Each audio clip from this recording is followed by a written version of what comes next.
Hürmetli radyo anlıqçılar. Ben Erkin Asya Radyosu muhbiri Şöhret Boşur. Bugünkü anlatışımızdan boyun mezmunları tövendikiçe. Duyundaki bir hükümet kutırışıdan aşkarlanışça, Kaşgarda ahalilerinin kabristanlıqını ve ölüp ketkenlerinin resmini duyunga çıkırışı çeklengen. Mezkur uqtirishda bu xil uçur tarqatganlarning ig'ir jazolanganligi tahdidlik so'zlar bilan uqtirilgan. Telefon ziyoratlarimizda Qashqarda doiralarning aholilarning o'lim yetim ishlarini yang ichida o'tkazishi, ya'ni jamiyatga tarqatmaslik haqida uqtirish tushunganligi dalillandi. Bu nima uchun mayliqi dadasining o'limini mazarliqni duyunga chiqarganlik uchun tilgan bola bor-ku, Sattar Mehmet degan. Qaysi tavallikni ikkita chiqqandan? Ben yana bir saqchini to'lab keldi ya. Sizning shu oila taobatlari tugab ketib qolsa duyunga chiqarmaslik degan bu uqtirishdan xabaringiz bormi yo'qmi? Xabarim bor, bilaman. Dünya Uyghur Qurultayı'nın ma'rif işleri mas'uli tadqiqotchi Abdurish Niyaz efendi navbatda lagerlardan ko'plab jasad chiqayotganligi, Xitoy doiralari bu ahvolni dunyodan yo'shirish uchun mazkur cheklimini yo'l qo'yayotganligini ilgari surdi. Amerikada panohlanuvchilarning xavfsiralgan davlatga qaytishini cheklash qonun loyihasi o'tirib qo'yildi.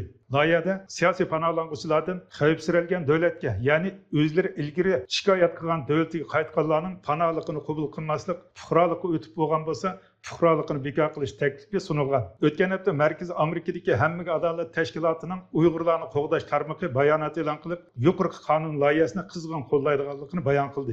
Mazkur tarmoqning yetakchisi Arslan Hidoyat vatanga berib kelishni izchil holda keskin tonda tanqidlab kelayotgan faoliyatchilardan biridir.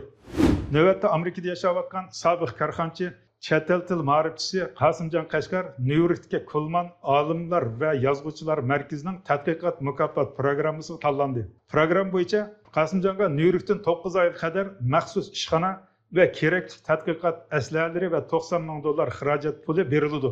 Bu programmaga bu yil 800 dan ortiq kishi iltimos sungan bo'lib, Qasimjon Qashqar bilan birlikda 15 kishining iltimosi qabul qilingan. Qasimjon bir qancha yildan beri o'z kechmishini tema qilib, bir aslimiy kitob yozayotgan bo'lib, bu kitob bu nopozliq programmaga layoqatli ko'rilgan. Qasimjon Sharqiy Turkistonda Atlan chet el til maktabini qurgan va bu orqali Sharqiy Turkistondagi yoshlarning chet til o'rganish qizg'inligi va dunyoga yuzlanish moyilligining kuchayishiga turtki bo'lgan. Programmamızın to'liq qismini radio to'lqinlarimizdan va to'rbetimizdan anglag'aysizlar.